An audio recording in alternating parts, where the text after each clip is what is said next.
श्री स्वामी समर्थ सगळ्यांना। तर आजचा व्हिडिओ हा तुम्हाला शुक्रवारचा येतो आहे।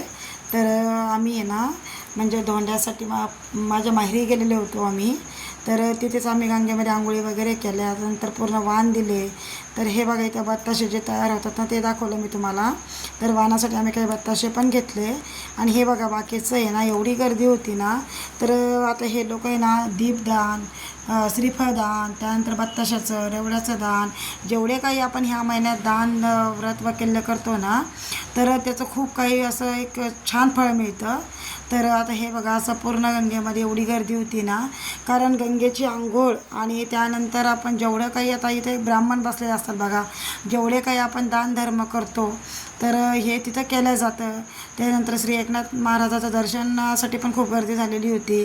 तर आम्ही पण मग आज आलेलो होतो। तर पैठण हे माझं माहेरच आहे।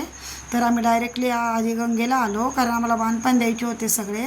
आता हे बघा पूर्ण अशी गर्दी आहे। काही लोक असे बाहेरून जे येतात ना इथं असं त्यांच्याकडं म्हणजे जे सोबत काय आणलेलं असतं खायला ते खात पण होते, ज्यांची काही सोय वगैरे नसते। तर हे बघा माझ्या बहिणीनं आम्ही अशा गंगेमध्ये आंघोळी केल्या आणि एवढी फुल गर्दी होती बघा।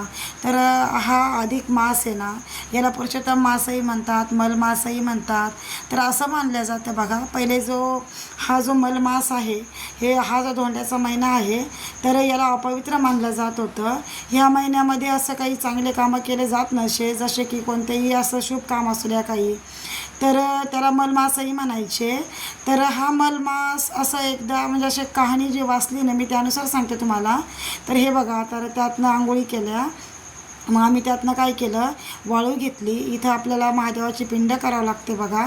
तर आम्ही असं वल्ल्या कपड्यानेच मग आंघोळी केलं वल्ल्या कपड्यानेच इथं महादेवाची पिंड तयार केली, त्याची पूजा केली आणि त्यानंतर इथं दिवा वगैरे लावला, उदबत्ती लावली, छान अशी पूजा केली। आणि जसं मी तुम्हाला सांगितलं बघा, तर हा जो मलमास आहे तर चांगले कामं ह्या महिन्यात होत नसायचे। तर हा मलमास एकदा असाच भगवान विष्णूकडे गेला आणि विष्णूला तेच सांगितलं की असं का, की मला असं अपवित्र का मानलं जातं की जेणेकरून जे चांगले कामं आहेत तर तुम्ही म्हणजे असं माझ्या ह्या महिन्यामध्ये केले जात नाहीत। तर पहिले साधू संतांनीसुद्धा हा मलमास म्हणजे ह्या मासाला ह्या महिन्याला वाईट टाकलं होतं। तर श्री भगवान विष्णूंनी ना त्याची पूर्ण कहाणी ऐकल्यानंतर त्यांना श्रीकृष्णाकडे घेऊन गेले।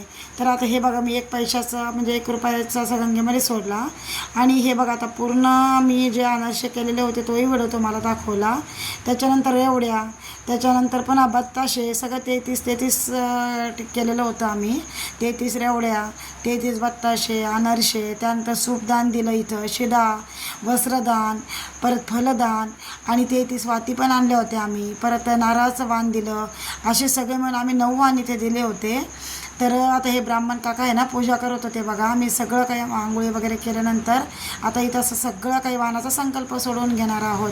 तर हे बघा काका आमची पूजा सगळी आम्हाला सांगत होते कशी करायची, काय करायची, सगळं जेवढं आम्ही आणलं ते समोर मांडलेलं होतं। आणि हे बघा आता पूजा चाललेली होती। तर जसं की मी तुम्हाला सांगत होते बघा, श्रीकृष्णाकडे गेल्यानंतर तर मग श्रीकृष्णाने तेच सांगितलं मलमासाला की हे मलमासा तुझी कथा मी सगळी ऐकलेली आहे, कारण मलमासाने सगळी काही व्यथा श्रीकृष्णापुढे मांडलेली होती। की त्यानंतर मग श्रीकृष्णाने काय केलं की त्यांना एकच सांगितलं, जे माझं नाव आहे पुरुषोत्तम तर हे मी तुला देत आहे। तर ह्या माझ्या नावाने आज सगळे जण तुला ओळखतील आणि हा महिना सगळ्यात पवित्र मानला जाईल। ह्या महिन्यामध्ये जेवढं काही व्रत कैवल्य केले जातील, दानधर्म केला जाईल, जेवढं काही तुम्ही जेवढं वाण देताल, जे काही सगळं आज आणि लेक जावायला ह्या महिन्यामध्ये लक्ष्मीनारायण म्हणलं जातं। तर जेवढं काही तुम्ही केलं ना तर ह्या महिन्यामध्ये अधिक अशा दुप्पटपटीनं त्याचं फळ मिळतं। तर तेव्हापासून आपण याला अधिक मलमासाला अधिक महिनाही म्हणतो, पुरुषोत्तम महिनाही म्हणलं जातं, धोंड्याचा महिनाही म्हणलं जातं आपल्या भाषेमध्ये। तर अशी आहे त्याची थोडक्यात कहाणी, जे मी थोडंसं ऐकलं ते तुम्हाला सांगितलं। हे बघा काकांनी आमचं काय केलं, जेवढे आम्ही वाण आणले होते ना त्याचा असा छान संकल्प सोडून घेतलेला आहे इथं आणि अशी मस्त पूजा केली ना काकांनी आमची। तर ह्या दिवशी आहे ना एवढे ब्राह्मण म्हणजे ह्या पूर्ण 1 महिन्यामध्ये एवढे अशी गर्दी होती ना प्रत्येक ठिकाणी। तर आता हे बघा आमचं इथं सूपदान देणं चालू होतं. तर इथं पण ब्राह्मण भरपूर येतात, असंख्य लोक इथं भाविक येतात. जेवढं काही आपल्याला आंघोळी करता येतील, जेवढं काही दानधर्म केलं जातं, जेवढं काही वाण दिलं जातं, गाईला पण धोंड्याचं वाण दिलं जातं. तर हा महिना त्यासाठी खूप पवित्र मानला जातो. लेक जावायला सुद्धा आपण म्हणजे याचं वाण देतो, अनारशाचं, त्याच्यानंतर बत्ताशाचं. जेवढं काही आपण करतो तेवढंही खूप शुभ मानलं जातं. आणि आपल्या आईवडिलाला पण लेक जावायला केलेलं खूप असं फळ मिळतं. तर हे बघा, नंतर आम्ही गंगेची पण वटी भरली. इथे एक पीस घेतलं, नारळ घेतलं, सगळं काही त्याच्यावर ठेवलं आणि अशी छान प्रकारे वटी भरली बघा गंगेची पण. आणि असं म्हणतात की आता जेवढं काही छिद्र असलेले पदार्थ जे तुम्ही दान करताल ना, तर तेवढंच आपल्याला असं त्याचं फळ मिळतं. आणि हे बघा, नाथ महाराजाला पण आम्ही दान दिलेलं आहे. इथं हे आपले विनेकरी बाबा आहेत, पण इथं कसं इथं खूप गर्दी होती ना, त्यामुळे असं थांबू देत नव्हते. मग बाहेर येऊन आम्ही पूजा केली, वाती लावल्या. आणि हे आमचं पैठणचं दत्त मंदिर बघा, तर किती सुंदर दत्त मंदिर आहे बघा. तर इथं पण आम्ही पूर्ण असं वाण दिलं, तेही बघितलं तुम्ही, बत्ताशाचं दिलं आणि याचं पण दिलं आम्ही, अनारशाचं वगैरे.